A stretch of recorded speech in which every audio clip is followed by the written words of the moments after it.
அஸ்ஸலாமு அலைக்கும் வரஹ்மத்துல்லாஹி வபரகாத்துஹு. ரப்பி ஷ்ரஹ் லி சத்ரி வயஸ்ஸிர் லி அம்ரி வஹ்லுல் உக்ததம் மின் லிசானி ஃபயஃப்கஹு கௌலி. இது வரைக்கும் சஹாபாக்களை பற்றி நம்ம பார்த்துருக்கோம். இன்றைக்கி சஹாபிய பெண்மணி அஸ்மா பின்த் உமைஸ் ரலியல்லாஹு பற்றி இன்ஷா அல்லாஹ் பார்க்க போகிறோம். இவங்களுடைய சிறப்பு அப்படின்னு பார்த்தா இம்ருத்து ஹிஜ்ரத்தைன், 2 ஹிஜ்ரத்துக்கு சொந்தக்காரங்களாக இருக்காங்க. இன்னும் 2 ஷஹீதுகளுடைய மனைவியாக இருக்காங்க. 2 கலிஃபாக்களுடைய மனைவின்னு சொல்லலாம். ஷஹீதுகள் யார்? ஜாஃபர் இப்னு அபுதாலிப் ரலியல்லாவும், அடுத்த ஷஹீத் அலி ரலியல்லாவும் இருக்காங்க. இன்னும் அலி ரலியல்லா கலிஃபாவும் இருக்காங்க. இன்னொரு கலிஃபா அபுபக்கர் சித்திக் ரலியல்லா அவங்களுடைய மனைவியாகவும் இருக்காங்க. மொத்தம் இவங்க 3 திருமணம் பண்ணுறாங்க. அப்போ இவங்களுக்கு நிறைய அனுபவம் கிடைச்சிருக்கும். அந்த அனுபவத்தினால அவங்களுக்கு நிறைய அறிவு கிடைச்சது. அந்த அறிவுனால உறுதியும் கிடைச்சது ஈமானில். இப்படி பல சிறப்புகளுக்கு சொந்தக்காரங்களாக இருக்கிறாங்க அஸ்மா பின்த் உமைஸ் ரலியல்லா. இவங்க மக்காவில் ஹத்ஹமியா அப்படின்ற கோத்திரத்தை சார்ந்தவங்களாக இருக்காங்க. ஆரம்ப காலத்திலேயே இவங்க இஸ்லாத்தை தழுவுறாங்க. எப்படி கதீஜா ரலியல்லா, அபுபக்கர் ரலியல்லா இவங்க எல்லாம் எப்படி ஆரம்ப காலத்திலேயே இவங்க இஸ்லாத்தை ஏற்றுக்கிட்டாங்களோ அதுபோல் இவங்களும் அஸ்மா பின்த் உமைஸ் ரலியல்லா இவங்களும் ஆரம்ப காலத்திலேயே இஸ்லாத்தை ஏற்றுக்கிறாங்க.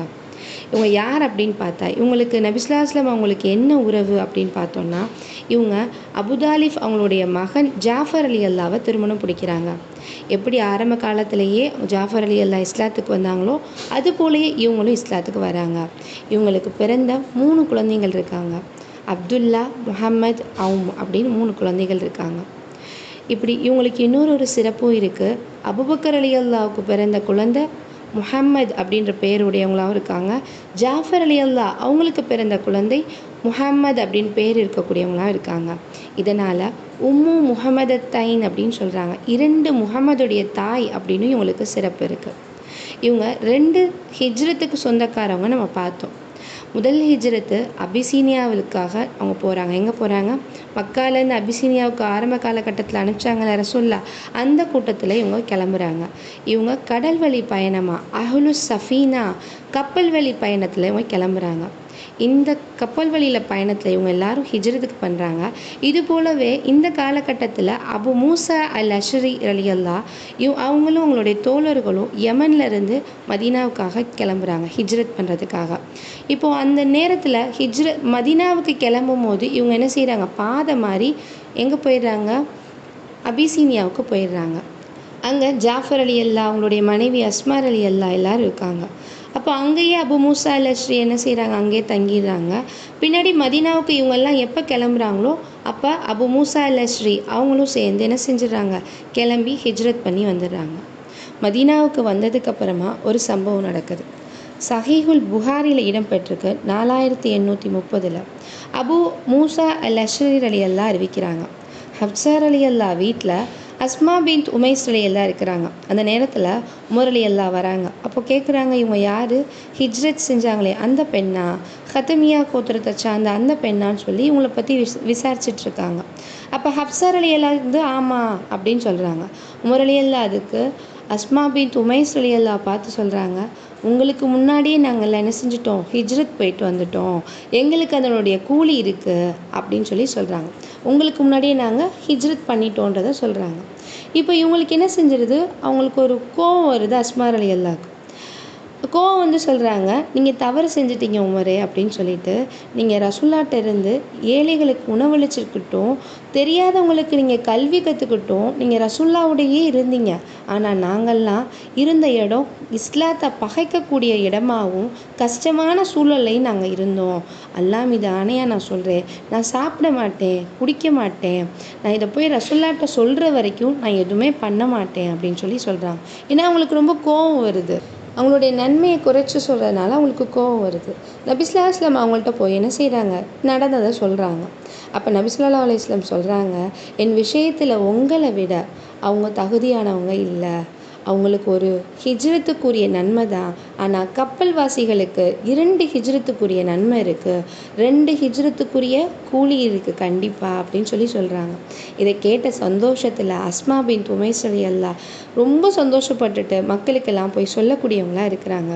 அடுத்ததாக இவங்க அனுபவ ரீதியான அறிவு அப்படின்னு பார்த்தோன்னா, ஒரு முறை ஃபாத்திமா ரலியல்லா அஸ்மா பின்த் உமைஸ் ரலியல்லாவை பார்த்து அவங்க கிட்ட சொல்லிட்டு இருக்காங்க, பெண்கள் ஜனாசாவை குளிப்பாட்டுறாங்க இல்லையா, அதுக்கப்புறம் அந்த குளிப்பாட்டிட்டு அவங்க மறுபடியும் தூக்கிட்டு போகும்போது அவங்க மேலே ஒரு விரிப்பு கூட போடாமல் இருக்காங்க, அது எனக்கு விருப்பம் இல்லை அப்படின்ற விஷயத்த சொல்கிறாங்க.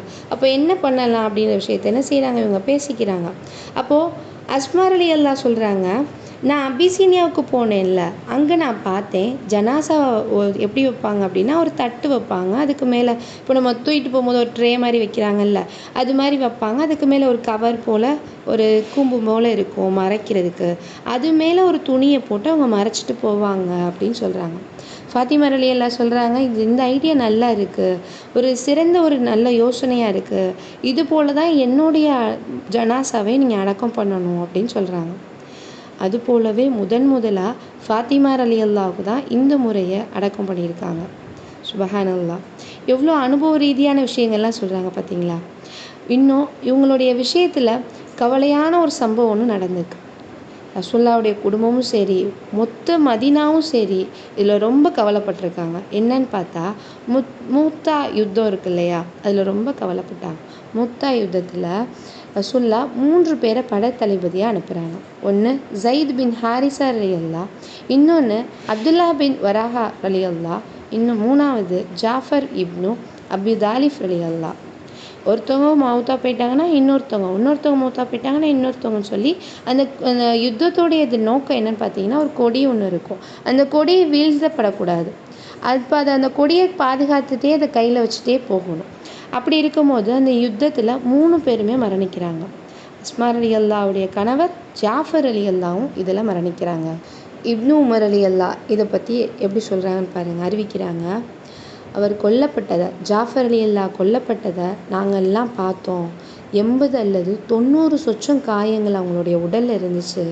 எல்லா காயமும் முதுகில் இருந்ததில்லை, அவங்களுடைய முன்பக்கத்தில் தான் இருந்துச்சு அப்படின்னு சொல்கிறாங்க. சுப்ஹானல்லாஹ், புறமுதுகு காட்டி ஓடலை, அந்த நேரத்தில் அவங்க மரணிக்கலை, எல்லாமே முன்னாடி தான் இருந்துச்சுன்னு சொல்கிறாங்க. யுத்தத்தில் ஜாஃபர் ரலியல்லாவுடைய கையில் கொடி கொடுக்குறாங்க. அந்த கொடி இருந்ததில் அங்கே என்ன செய்கிறாங்க, வலது கையில் அந்த கொடியை வீழ்த்துறதுக்காக வலது கையை வெட்டுறாங்க, அவர் இடது கையில் வச்சுக்கிறாரு, இடது கையை வெட்டுறாங்க, தன்னுடைய மார்பகத்தில் அணைச்சிக்கிறாரு, அவரை பின்னாடி என்ன செய்கிறாங்க, அப்படியே கொல்லப்படுறாரு. பல காயங்கள், எத்தனை காயங்கள், 90 அல்லது 80 அல்லது 90 சொச்சங்கள்னு சொல்கிறாங்க. மதீனாவில் தான் ரசூலுல்லாஹ் இருக்கிறாங்க. அப்போ இங்கே நடக்கிற விஷயம் எல்லாம் என்ன செய்கிறாங்க, ஜிப்ரீல் அலைஹிஸ்ஸலாம் நபி ஸல்லல்லாஹு அலைஹி வஸல்லம் அவங்களுக்கு அறிவிச்சிட்டே இருக்காங்க. ரசூலுல்லாஹ் அழுதுகிட்டே மக்களுக்கு சொல்கிறாங்க, எல்லா பேரும் 3 படை தளபதிகளும் மரணிச்சிட்டாங்க அப்படின்னு சொல்கிறாங்க. 3 பேருமே மரணிச்சதுக்கப்புறமா ஹாலித் பின் வலீத் ரலியல்லா அவங்களுடைய கையில் கொடி சுமக்கிறாரு. இப்போது ஜாஃபர் ரலியல்லா மௌத்தா போன விஷயத்த, கொல்லப்பட்ட விஷயத்த அவங்களுடைய வீட்டுக்கு சொல்லணும் இல்லையா, அப்படி சொல்ல போகும்போது ரசூலுல்லாஹ் தான் போகிறாங்க அந்த வீட்டில் விஷயத்த சொல்கிறதுக்காக. அங்கே அஸ்மா ரலியல்லா என்ன செய்கிறாங்க, தன்னுடைய கணவர் யுத்தத்தில் முடிச்சுட்டு வருவார், அவருக்காக தானும் குளிச்சு சுத்தமாகி பிள்ளைங்களையும் சுத்தப்படுத்தி வீட்டையும் தூய்மைப்படுத்தி அவருக்காக காத்துக்கிட்டு இருக்காங்க அந்த குடும்பமே. நபி ஸல்லல்லாஹு அலைஹி வஸல்லம் வீட்டுக்கு போனோடனே அஸ்மா ரலியல்லா அவங்களுடைய குழந்தைகள் என்ன செய்கிறாங்க, அப்துல்லா, முஹம்மது, இவங்கெல்லாம் ஓடி போய் ரசூலுல்லாஹ் மீது கட்டி அவங்களுடைய மேலே விழுந்து விளையாடுறாங்க. ரசூலுல்லாஹ்வுக்கு கண்கள்ல இருந்து தண்ணி தாரையாக ஓடுது. இதை கண்ட அஸ்மா ரலியல்லா என்ன ஆச்சு அப்படின்னு சொல்லி கேட்குறாங்க. அப்புறம் அஸ்மா ரலியல்லாவுக்கு ஒரு இதோ தெரிஞ்சிருச்சு, என்ன ஆச்சு சொல்லுங்கன்னு சொல்கிறாங்க. இப்போ நபி ஸல்லல்லாஹு அலைஹி வஸல்லம் சொல்கிறாங்க, ஜாஃபர் ரலியல்லா கொல்லப்பட்டார் அப்படின்னு சொல்கிறாங்க. அஸ்மா ரலியல்லாவுக்கு தாங்க முடியலை, ரொம்ப சத்தமிட்டு என்ன செய்கிறாங்க, கண்ணீர் விட்டு அழுகிறாங்க. நபி ஸல்லல்லாஹு அலைஹி வஸல்லம் அவங்களாலையும் தாங்க முடியலை, அவங்களுடைய பிள்ளைகளை அணைச்சிட்டு நபி ஸல்லல்லாஹு அலைஹி வஸல்லம் சொல்கிறாங்க, ஒரு குழந்தையை பார்த்து சொல்கிறாங்க, என்னுடைய குணம், என்னுடைய உடல் அமைப்பு எல்லாமே என்ன போலயே இருக்கே அப்படின்னு சொல்கிறாங்க. இன்னொரு குழந்தையை பார்த்து சொல்கிறாங்க, உன்னுடைய வியாபாரத்தில் அல்லாஹ் பறக்கச் செய்யட்டும் அப்படின்னு சொல்லி கண்ணீர் மல்க பிரார்த்தனை பண்ணிட்டு என்ன செய்கிறாங்க, அவங்க போயிடுறாங்க. அஸ்மா பின் உமைஸ் ரலியல்லாவுடைய மிகவும் கவலையான காலகட்டம் ஜாஃபர் ரலியல்லாவுடைய மரணம் தான். ஏன்னா தன்னுடைய கணவனோட நீண்ட பயணம் வாழ்ந்திருக்காங்க இல்லையா, ஆரம்பத்திலிருந்து இஸ்லாம் வெற்றி பெற்று நிறைய யுத்தங்கள் தாண்டி நிறைய விஷயங்கள்லாம் நடந்துருச்சு. இவ்வளோ காலம் அவங்க கூடயே பயணித்தாங்க. அது ரொம்ப சோகமான ஒரு காலகட்டமாக அஸ்மா பின் உமைஸ் ரலியல்லாவுக்கு இருந்துச்சு. ஆனால் தன்னுடைய கணவன் இறந்ததுக்கு அப்புறமும் என்ன செஞ்சுருக்காங்க, இஸ்லாத்தில் உறுதியாக இருந்திருக்காங்க. குழந்தைகளை சிறந்த தியாகிகளாகவும் சிறப்பாகவும் வளர்த்துருக்காங்க. சுபஹானல்லாஹ். ஒருத்தவர் அப்துல்லா இப்னு ஜாஃபர் அலி அல்லா, ரெண்டாவது முஹம்மது இப்னு ஜாஃபர் அலி அல்லா. இவங்க 2 பேருமே வரலாற்றில் இடம்பெறக்கூடியவங்களாக தான் அஸ்மார் அலி அல்லா வளர்த்துருக்காங்க. சுபஹானல்லாஹ். இதுக்கு பின்னாடி சிறந்த மனிதர் அபூபக்கர் அலி அல்லா, அவங்கள அஸ்மார் அலி அல்லா திருமணம் பிடிக்கிறாங்க. முதல் மனிதர் ஷஹீத் ஆயிட்டார். 2வது மனிதர் அல்லாஹ் அவங்களுக்கு சிறந்த மனிதராக தேர்வு செஞ்சுருக்கான். அபூபக்கர் அலி அல்லா அவங்கள திருமணம் முடிக்கிறாங்க. நபி ஸல்லல்லாஹு அலைஹி வஸல்லம் இறுதி ஹஜ்ஜுக்காக துல் ஹுலைஃபா அப்படின்ற இடத்துல தான் இஹ்ராம் எல்லாரும் கட்டிக்கிறாங்க. அந்த இடத்துல தான் அஸ்மா பின்த் உமைஸ் ரலியல்லாஹு எப்படி போகிறாங்கன்னா, கர்ப்பிணியாக இருந்தாங்க. அந்த இடத்துலையே இஹ்ராம் கட்டுற அந்த இடத்துலையே குழந்தை பிறந்துருச்சு. அந்த குழந்தை தான் முஹம்மது இப்னு அபூபக்கர் ரலியல்லாஹு. ஹிஜ்ரி 10ஆம் ஆண்டு அவங்க பிறக்கிறாங்க. அந்த சமயத்தில் அஸ்மா ரலியல்லாஹு நிஃபாஸ், இந்த தீட்டுப்படும் இல்லையா, பிரசவ தீட்டு, அப்படி இருக்கும்போது என்ன பண்ணலாம் அப்படின்னு சொல்லி ஒரு கேள்வி வருது. நபி ஸல்லல்லாஹு அலைஹி வஸல்லம் அப்போ சொல்கிறாங்க, நீங்கள் குளிச்சுட்டு இஹ்ராம் அணிஞ்சு நியத் வச்சுக்கோங்க. ஏன்னா தவாஃப் மட்டும் செய்யக்கூடாது. தவாஃப் என்ன செய்யக்கூடாது, நீங்கள் பண்ணக்கூடாது. ஹஜ்ஜுக்கான நியத்தில் எந்த ஒரு பாதிப்பும் இல்லை அப்படின்னு சொல்லி நபி ஸல்லல்லாஹு அலைஹி வஸல்லம் சொல்கிறாங்க. இந்த சட்டம் அஸ்மா ரலியல்லாஹு மூலியமாக தான் நமக்கு கிடைச்சிருக்கு. அல்ஹம்துலில்லாஹ். இன்னும் அபூபக்கர் ரலியல்லாஹு காலத்தில் இன்னொரு சம்பவம் நடக்குது. ஒரு முறை அபூபக்கர் ரலியல்லாஹு வெளியே போயிட்டு வீட்டுக்கு வராங்க. வீட்டுக்கு வர சமயத்தில் அஸ்மா ரலியல்லாஹு அவங்களுடைய உறவினர் ஒருத்தர் கூட உட்காந்து பேசிகிட்டு இருக்காங்க. அப்போ அபூபக்கர் ரலியல்லாஹு பார்த்துட்டு அவங்களுக்கு ஒரு மாதிரி பிடிக்கல அந்த விஷயம். அப்போ ரசூலுல்லாஹ்ட்ட போய் சொல்கிறாங்க, அவங்க அந்த உரையாடலில் எந்த தப்பும் இல்லை, ஆனாலும் அது எனக்கு பிடிக்கல ரசூலுல்லாஹ் அப்படின்னு சொல்லி சொல்கிறாங்க. நபி ஸல்லல்லாஹு அலைஹி வஸல்லம் சொல்கிறாங்க, அல்லாஹ் ஒழுக்க ரீதியான குற்றங்கள்ல இருந்து அஸ்மாவை பாதுகாத்துட்டான் அப்படின்னு சொல்லிட்டு சொல்கிறாங்க. மக்களை கூப்பிட்டு அழைச்சி சொல்கிறாங்க, ஒருத்தவங்க கணவன் இருக்கும்போது பெண்கள் யாராவது அவங்க வீட்டில் இருக்கும்போது, அவங்களுடைய கணவன் இருக்கும்போது நீங்கள் போங்க, வேறு யாராவது இல்லை அப்படின்னா யாரோட சேர்ந்து போங்க. ஒரு ஆண் பெண்ணை போய் சந்திக்க போகணும் அப்படின்னா வேறு யாரோட சேர்ந்து போங்க. ஒன்று கணவன் இருக்கணும் அந்த வீட்டில், இல்லை அப்படின்னா ஒரு நபர் அல்லது 2 நபர் அல்லது 3 நபர் என்ன செஞ்சுக்கணும், யாரையாவது அவங்க கூட வச்சுக்கோங்க. அவங்களோட சேர்ந்து போய் அவங்கக்கிட்ட விஷயத்தை பேசுங்க, ஆனால் தனியாக போகாதீங்க அப்படின்ற விஷயத்த, அந்த சட்டத்தை அப்போ தான் வந்திருக்கு. அபூபக்கர் ரலியல்லாஹுவோட அஸ்மா ரலியல்லாஹு 3 ஆண்டு காலம்தான் வாழ்ந்திருக்காங்க. அபூபக்கர் ரலியல்லாஹு மரணிக்கிற நேரத்தில் அபூபக்கர் ரலியல்லாஹு சொல்கிறாங்க, என்னை அஸ்மா தான் குளிப்பாட்டணும் அப்படின்னு சொல்கிறாங்க. அவங்களுக்கு 3 மனைவி மொத்தம், ஆனால் இவங்களுக்கு தான் அந்த சிறப்பு உரிமையை கொடுத்துருக்காங்க. சுபஹானல்லாஹ். அப்போ எந்த மாதிரி இவங்க வாழ்ந்திருப்பாங்க, எந்த மாதிரி கணவனுக்கு பிடிச்சவங்களா இருந்திருப்பாங்க பார்த்தீங்களா. அதுக்கப்புறமா அபூபக்கர் ரலியல்லாஹு மரணிச்சதுக்கு அப்புறமா ஒரு சிறந்த மனிதர், கலீஃபா, ஷஹீதானவங்க அலி ரலியல்லாஹு தான் திருமணம் பிடிக்கிறாங்க அஸ்மா ரலியல்லாஹு. ஒரு அறிஞர் சொல்கிறாரு, ரசூலுல்லாஹ் காலத்தில் விவாகரத்து அதிகம், விதவைகள் குறைவு. ஆனால் இன்னைக்கு விவாகரத்து குறைவு, விதவைகள் அதிகம்னு சொல்கிறாங்க. என்ன சொல்ல வராங்க, அந்த காலத்தில் விதவைகளாக இருந்தாங்க அப்படின்னா மறுமணம் உடனே செஞ்சுக்குவாங்களாம். அதுபோல தான் அஸ்மா ரலியல்லாஹுவை திருமணம் பிடிச்சிருக்காங்க. நம்ம ஏற்கனவே சொன்னது போல் 2 முஹம்மதுகள் இருக்காங்க அஸ்மா ரலியல்லாஹு அவங்களுக்கு. இப்போ அவங்களுடைய பிள்ளைங்க 2 முஹம்மதுகள். யார், முஹம்மது இப்னு ஜாஃபர் ரலியல்லாஹு, முஹம்மது இப்னு அபூபக்கர் ரலியல்லாஹு, 2 பேருமே இருக்காங்க.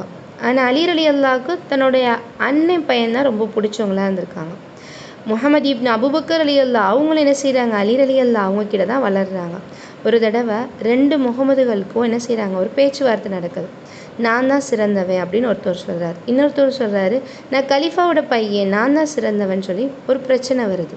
அப்போ அலி ரலியல்லாஹு என்ன செய்கிறாங்க, அஸ்மா ரலியல்லாஹுவை அழைச்சி நீங்கள் இதுக்கு தீர்ப்பு சொல்லுங்கள் அப்படின்னு சொல்லி சொல்கிறாங்க. அஸ்மா ரலியல்லாஹு எவ்வளோ அழகாக தீர்ப்பு சொல்லியிருக்காங்க பாருங்கள். அரபுகளுடைய இளைஞர்களில் ஜாஃபரை போன்ற ஒரு அழகானவரை நான் பார்த்ததில்லை. அரபுகளுடைய மூத்த மனிதர்களில் அபூபக்கரை போன்று ஒரு மூத்தவரில் சிறந்தவரில் நான் இவரை போல் ஒருத்தரை நான் பார்த்ததில்லை அப்படின்னு சொல்லி சொல்கிறாங்க. அலி ரலியல்லாஹு ரொம்ப இந்த விஷயத்தை பார்த்து ரொம்ப வியந்து போயிட்டாங்க.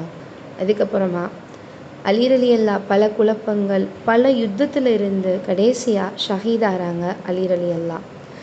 அஸ்மா ரலியல்லாஹுடைய வாழ்க்கையில் 2 ஷஹீதுகள் இருக்காங்க, ஒருவர் கலீஃபாவாகவும் இருக்காங்க. மொத்தம் 3 முறை இவங்க விதவையாகிறாங்க. இதுக்கப்புறமா முஆவியா ரலியல்லாஹு காலத்தில் முஆவியார் ரலியல்லாவுடைய படையில் முஹம்மது இப்னு அபூபக்கர் ரலியல்லா அவங்க இருக்கிறாங்க. அந்த படையில் இருக்கும்போது என்ன செய்கிறாங்க, இவங்க கொல்லப்படுறாங்க. இந்த விஷயம் தெரிஞ்ச அஸ்மா ரலியல்லா அழுது அழுது நோய்வாய்ப்படுறாங்க. அந்த நோயிலேயே அஸ்மா இப்னு உமைஸ் ரலியல்லா மரணிச்சிடுறாங்க.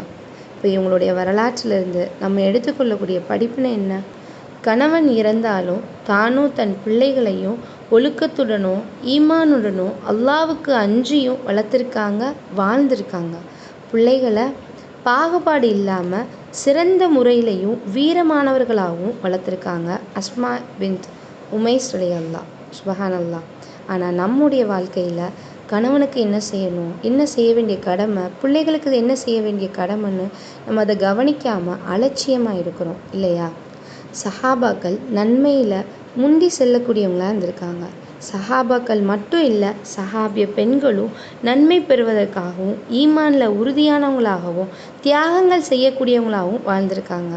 தன்னுடைய ஈமானுடைய விஷயத்தில் ரோஷப்பட்டிருக்காங்க. ஆனால் நம்ம பெண்களாகிய நம்ம என்ன பண்ணிகிட்ருக்கோம்? சினிமா, நாடகம், அடுத்தவங்களை பற்றி புறம் பேசுகிறது, சாயந்தரம் ஆயிடுச்சுன்னா ஏதாவது ஒரு ஷாப்பிங் போகிறது, அடுத்த பெண்களோட இது ஏதாவது ஒரு நகையோ ட்ரெஸ்ஸோ எதையாவது பார்த்து போராமப்படுறது, இது மட்டுமே நம்மளுடைய வளமையாக வச்சுட்ருக்கோம் இல்லையா? பெண்கள் இப்படி தான் இருக்காங்க அப்படின்னு சொல்லி பயான்களில் பேசப்பட்டால் கூட என்ன பண்ணுவோம், நம்ம சிரித்து அதை கடந்துட்டு போயிடுவோம் இல்லையா? என்னைக்காவது அதுக்கு நம்ம ரோஷப்பட்டிருக்கோமா?